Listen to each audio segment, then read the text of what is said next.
keutamaan Syekh Abdul Qadir Jailani, dan beruntung kita duduk di sini. Insya Allah kita akan mendapatkan keberkahan Syekh Abdul Qadir Al-Jailani rahimahullah ta'ala. Dulu Syekh Abdul Qadir Jailani itu beliau punya majelis, ya, majelis beliau itu luar biasa. Yang hadir di majelis beliau itu ulama besar semua, ngerti nggak? Yang hadir di majelis beliau itu para ulama besar semua yang duduk di majelisnya Syekh Abdul Qadir Jailani. Walaupun bicara ilmu, mereka semua murid-muridnya Syekh Abdul Qadir Jailani alim-alim, udah tahu apa yang diajarin oleh Syekh Abdul Qadir Jailani, mau bab apa juga mereka udah khatam. Tapi apa, mereka tetap duduk di majelisnya Syekh Abdul Qadir Jailani mengharapkan keberkahan di majelis tersebut, ya kan? Bukan sekedar ilmu aja, tapi keberkahan duduk di majelis ilmunya Syekh Abdul Qadir Al-Jailani rahimahullah ta'ala. Luar biasa. Wali-wali semua duduk di hadapannya Syekh Abdul Qadir Jailani. Dan Syekh Abdul Qadir Jailani itu kalau beliau bicaranya nggak banyak, sepatah dua patah kata, tapi yang hadir para ulama tersebut nangis. Jadi ngomongnya sepatah dua patah kata, itu mereka semua nangis. Karena apa? Majelis tersebut diliputi rasa khusyuk dan ketakutan kepada Allah Subhanahu wa taala dengan berkah Syekh Abdul Qadir Al-Jailani rahimahullah taala. Sampai dalam riwayat disebutkan di majelis beliau itu nggak kurang dari 7 jenazah yang wafat di majelisnya beliau karena takut kepada Allah Subhanahu wa taala, sabab ucapannya Syekh Abdul Qadir Al-Jailani rahimahullah taala. Jadi 7 jenazah banyak yang mati di majelis Syekh Abdul Qadir Al-Jailani rahimahullah taala. Karena apa? Takutnya kepada Allah Subhanahu wa taala. Luar biasa ucapannya Syekh Abdul Qadir Jailani. Sampai satu waktu beliau punya anak. Syekh Abdul Qadir Jailani ini punya anak yang masya Allah gitu, alim. Anaknya Syekh Abdul Qadir Jailani alim, luar biasa, orang yang sangat berilmu. Dia lihat, ya kan, abahnya nih Syekh Abdul Qadir Jailani kalau ngomong, ya kan, kalau bicara, ya kan, nggak banyak bicaranya, nggak sebagaimana dai-dai kita zaman sekarang, ngerti nggak? Yang masya Allah gitu, ya kan, lancar kalau ngomong, enggak. Tapi kok orang pada nangis gitu, ngerti nggak? Kata anaknya. Terus terbesit di hati anaknya nih. Dia bilang, oh kalau aneh nanti yang naik di mimbar itu tadi, kata anaknya nih, wah bakal lebih banyak yang nangis ini, ya kan? Karena aneh lebih fasih daripada abah aneh. Aneh lebih jago buat ngomong daripada abah aneh. Banyak yang bakal nangis kalau aneh yang ngomong, kata anaknya tadi. Satu waktu ketika di majelisnya Syekh Abdul Qadir Jailani, ada anaknya juga di situ. Syekh Abdul Qadir Jailani ini paham gitu ya, anaknya ini pengen tampil juga, ngerti nggak? Pengen tampil juga. Akhirnya apa? Anaknya tadi disuruh tampil oleh Syekh Abdul Qadir Jailani rahimahullah taala. Nah, Syekh Abdul Qadir Jailani ini sebelum beliau dakwah, ya, jadi selesai masa belajar beliau, waktunya beliau dakwah kepada masyarakat, beliau ini takut, ngerti nggak? Takut karena apa? Beliau ini bukan asli Arab. Jadi lisannya itu nggak fasih, ngerti nggak? Kayak kita orang Indonesia ngomong Arab gimana? Ngerti nggak? Nggak fasih. Sementara yang diajarin ini kan orang-orang Arab, masya Allah gitu ya. Jadi agak minder Syekh Abdul Qadir ini tadi. Di waktu masa awal dakwahnya beliau, satu malam beliau dimimpikan oleh Rasulullah Shallallahu Alaihi Wasallam. Ya, Rasulullah datang kepada Syekh Abdul Qadir Jailani, memerintahkan Syekh Abdul Qadir Jailani agar berdakwah kepada umat. Kemudian Syekh Abdul Qadir Jailani ngadu kepada Rasulullah. Dia bilang, ya Rasulullah, bagaimana ana berdakwah kepada umat? Walisani lisanu ajami, kata Syekh Abdul Qadir Jailani. Sementara lidahku ini lidah orang ajam, bukan lidah orang Arab. Lidahku ini nggak fasih ya Rasulullah. Kemudian Rasulullah bilang, ya Abdul Qadir, buka ente punya mulut. Dibuka mulutnya Syekh Abdul Qadir Jailani, diludahin 7 kali oleh Rasulullah Shallallahu Alaihi Wasallam. Kemudian setelah itu ditutup mulutnya oleh Rasulullah. Di samping Rasulullah ada Sayyidina Ali bin Abi Thalib. Kemudian Syekh Abdul Qadir Jailani juga minta diludahin sama Sayyidina Ali bin Abi Thalib radhiyallahu taala anhu. Kemudian dibuka mulutnya Syekh Abdul Qadir Jailani, diludahin oleh Imam Ali bin Abi Thalib sebanyak 6 kali. Kemudian Syekh Abdul Qadir bilang, ya Imam Ali, tambahin 1 lagi biar 7 sama kayak Rasulullah. Kata Imam Ali, ta'addaban ma'a Rasulillah. Aneh adab sama Rasulullah biar 7, aneh 6 aja. Ayo ente dakwah deh kepada umat. Bangun Syekh Abdul Qadir Jailani dakwah kepada umat yang luar biasa lisannya gitu. Kembali ke cerita tadi, ini anaknya naik. tampil di mimbarnya Syekh Abdul Qadir Jailani. Udah anaknya naik, dia ucap alhamdulillah wassalatu wassalamu ala rasulillah sayyidina Muhammad ibn Abdullah qala Allah taala kaza kaza kaza. Dia fasihnya nih orang, ya kan? Anaknya Syekh Abdul Qadir Jailani khotbah. Kalau bahasa kita sekarang singa mimbar deh, ngerti nggak? Tapi dilihat jamaah tadi mulai bosan, ngerti nggak? Jamaah tadi mulai bosan. Mulai ada yang selonjoran kakinya, mulai gelisah apa semua, ya kan? Nggak ada yang khusyuk gitu dengerinnya. Akhirnya Syekh Abdul Qadir Jailani lihat nih, kok jamaah udah mulai pada bosan nih, udah mulai pada suntuk dengerin anaknya berbicara di hadapan mereka itu tadi. Akhirnya dia bilang, ya waladi, wahai anakku, udah cukup, turun anaknya. Ini anaknya bingung, kok nggak ada yang nangis, ya kan? Kok nggak ada yang ini, malah kelihatannya pada bosan gitu. Akhirnya Syekh Abdul Qadir Jailani mulai duduk di kursinya beliau. Beliau nggak pakai basa-basi, nggak pakai bicara panjang lebar ini itu. Beliau bilang setelah salam, beliau bilang, al-barihah Ummul Fuqara yatbahud dajjaj. Kata Syekh Abdul Qadir Jailani, tadi malam Ummul Fuqara, ya, ibunya orang-orang miskin, maksudnya istri aneh gitu ya, ibunya anak-anak nih, ya kan? Istrinya Syekh Abdul Qadir Jailani digelari Ummul Fuqara, ibunya orang-orang miskin. Kata Syekh Abdul Qadir Jailani, tadi malam saya punya istri masak ayam, ya kan? Masak ayam. Masya Allah, itu ayam dibumbui, kata Syekh Abdul Qadir Jailani, bumbunya enak, ngeresep. Ini ayam enak, Masya Allah. Kemudian ayam tersebut ditaruh sama istri anak di meja, kata Syekh Abdul Qadir Jailani, ya kan? Summa sarakahul kid. Kemudian ada kucing yang nyuri ayam tersebut. Wah, itu majelis tuh. Yang satu majelis nangis semuanya. Cuma dengar cerita begitu. Ini satu majelis nangis, takut kepada Allah Subhanahu wa taala. Ini anaknya bingung, ya Allah, aneh dari tadi bicara panjang lebar, ngerti nggak? Udah alhamdulillah ayat Quran, hadis semua keluar, nggak ada yang nangis. Ini anak punya abah cerita tentang ibu aneh masak ayam. Apa hubungannya sama agama nih, ngerti nggak? Cerita ibu aneh masak ayam, kemudian ayamnya dicuri sama kucing, kok pada nangis semuanya. Subhanallah. Rupanya ini yang hadir di sini merasa berbekas hati mereka dengan ucapan Syekh Abdul Qadir Jailani. Mereka mengambil makna daripada ucapan Syekh Abdul Qadir Jailani rahimahullah taala. Jadi mereka itu nafsirin maksudnya ayam dicuri kucing tadi apa? Maksudnya amal-amal mereka yang udah mereka kumpulkan tadi itu dicuri oleh syaitan. Habis amalnya mereka. Ada juga yang nafsirin mereka udah beramal soleh apa semua, tapi amal tersebut habis karena mereka punya sifat riya, sifat ujub, sifat hasud.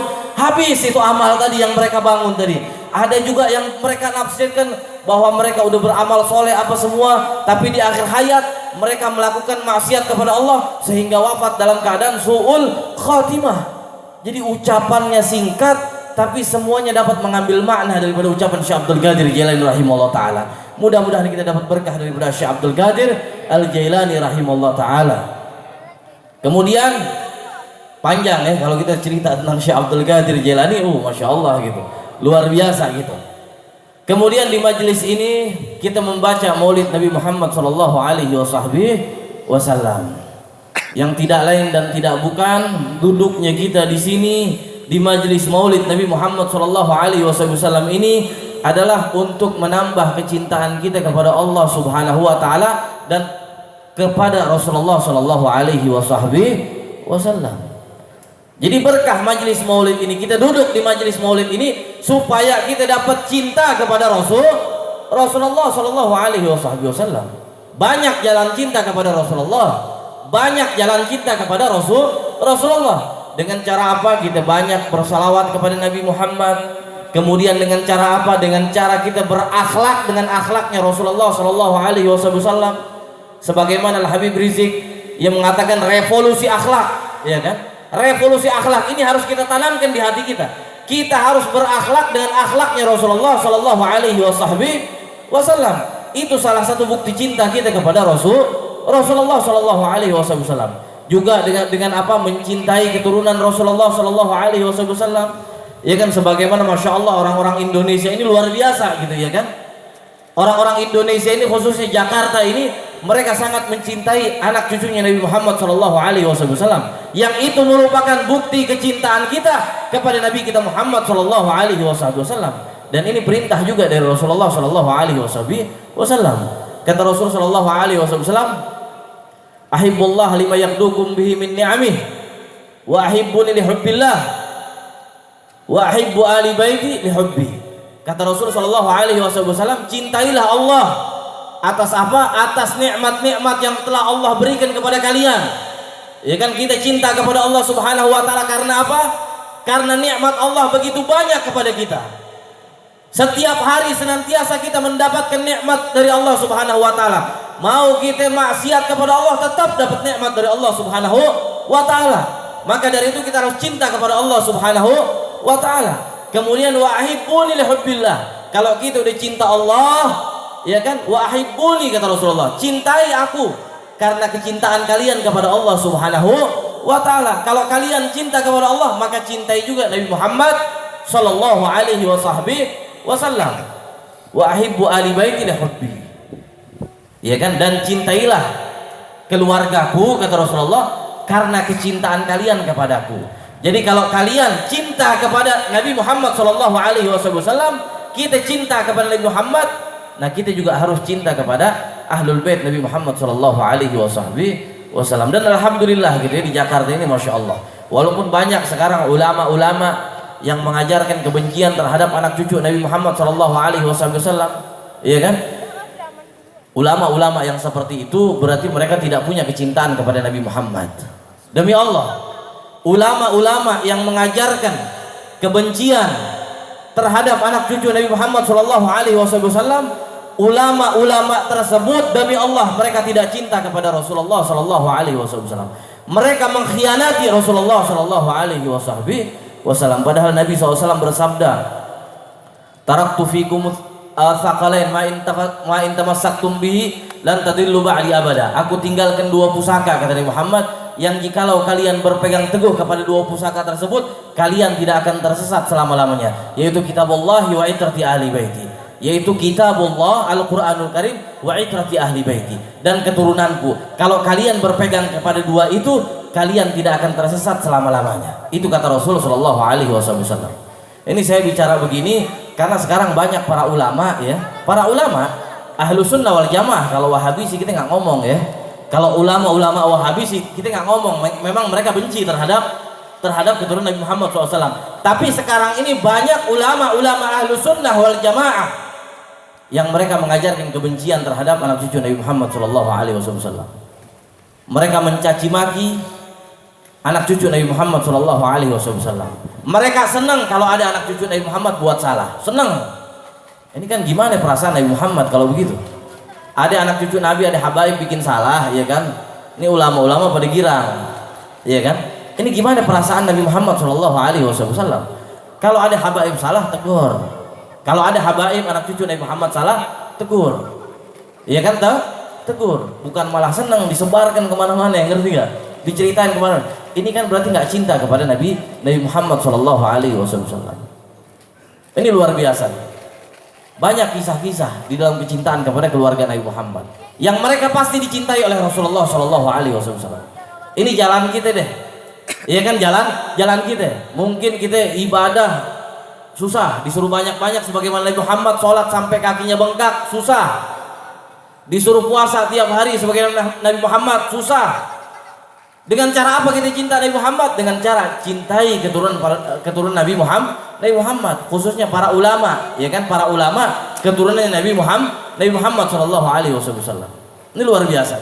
Dulu, ya kan, dulu ada seorang sufi yang bernama Abdullah ibn Mubarak. Kita mungkin kenal dengan nama Syekh Abdullah ibn Mubarak ini tadi.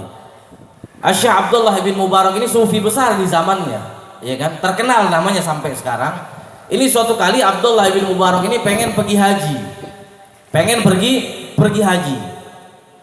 Orang dulu kan kalau pergi haji membutuhkan perjalanan yang panjang. Udah gitu bekalnya banyak, ngerti nggak? Bekalnya banyak. perjalanan panjang, bisa 2 bulan 3 bulan buat jalannya aja, ngerti nggak? Satu waktu Abdullah bin Mubarak ini pergi haji bersama rombongan, perjalanan panjang luar biasa. Sampai di satu tempat mereka istirahat berkemah di situ. Kemudian Abdullah bin Mubarak lagi duduk di kemah tersebut, dia lihat ada seorang wanita yang sedang mengais-ngais sampah, yang dimana sampah itu ada bangkai kambing. Kemudian dibawa bangkai kambing itu oleh wanita tersebut. Dilihat sama Abdullah bin Mubarak, disamperin wanita tadi. Dia bilang, ente lagi apa? Dia bilang, ane lagi ngambil ini bangkai kambing. Buat apa? Kata Syekh Abdullah bin Mubarak. Ini buat makan ane sama ane punya anak-anak.